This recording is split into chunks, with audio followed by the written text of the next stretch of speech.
que ver con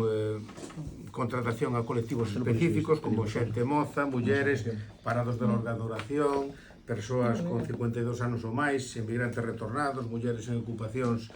masculinizadas, en fin, aí hai unha serie de axudas que están en marcha xa, que se publicaron no 24 de xaneiro, onde hai aportación de 13 millóns de euros do Ministerio de Traballo a través do Servicio Estatal de Emprego. Despois tamén vamos falar dunhas axudas vixentes para a digitalización das empresas a través de o kit digital, que xa é coñecido e algunhas empresas do barco xa están traballando con el, que o que buscan é facilitar a digitalización e o traballo web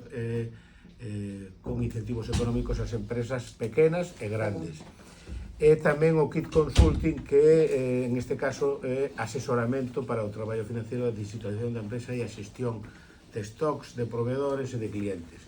E, en último lugar, voulle comentar as últimas axudas de apoio a entidades de economía social, que son non para todas as empresas, sino para empresas